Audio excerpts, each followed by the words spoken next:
مشاهدي قناة أحداث ومعلومات، سوف نأخذكم اليوم في جولة كي تتابعوا جديد الحقائق والمعلومات، فكونوا معنا. من هو الصحابي الذي قتله الجن؟ مشاهدينا الكرام، نرجو منكم مشاهدة الفيديو إلى النهاية لمعرفة القصة كاملة.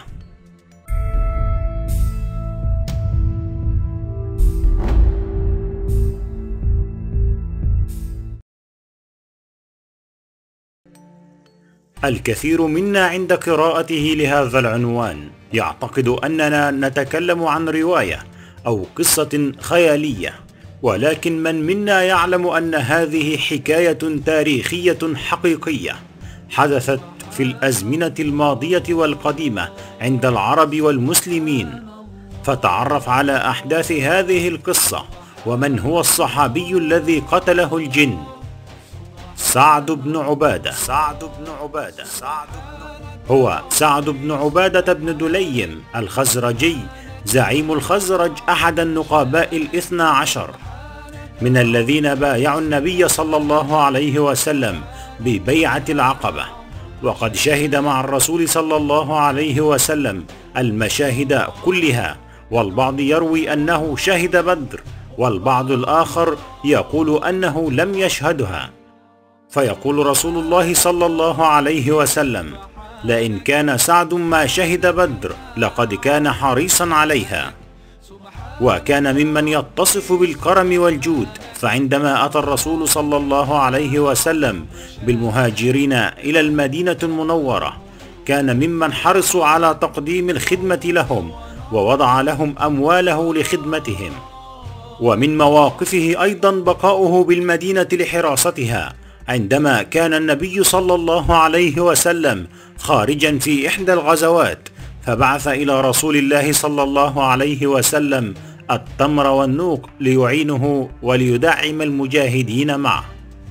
فيقول رسول الله صلى الله عليه وسلم: اللهم ارحم سعدا وآل سعد. ومكانته في قومه كزعيم، إلا أنه كان ممن يلتمس مطالبهم ويفرح لفرحهم ويتألم لألمهم ويصنع كل ما يقدر عليه لمساعدتهم. فكيف قتله الجن؟ يحكى أنه بعد وفاة النبي صلى الله عليه وسلم طمع سعد في أن يتولى الخلافة من بعده، ولكن الناس لم يبايعوه، وبايعوا أبا بكر الصديق رضي الله عنه من بعد النبي صلى الله عليه وسلم، وتولى الخلافة من بعد أبي بكر الصديق عمر بن الخطاب رضي الله عنه. ولم يكن لسعد مكانا في الخلافة حتى من بعد أبو بكر الصديق.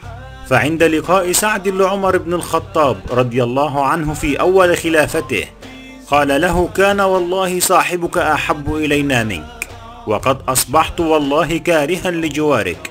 فقال له عمر: من كره جوار جاره تحول عنه. فقال له سعد: أنا متحول إلى جوار من هو خير منك. فلم يمكث سعد طويلا حتى رحل إلى الشام في أول خلافة الفاروق. بقي سعد في أرض حوران بالشام، حيث يقال أنه قد بال في نفق كان منزلا للجن، ومن وقتها اخضر جلده ومات. وقد سمع بعض الغلمان الجن يصيح بعد قتلها لسعد: نحن قتلنا سيد الخزرج سعد بن عبادة ورميناه بسهم فلم نخطئ فؤاده.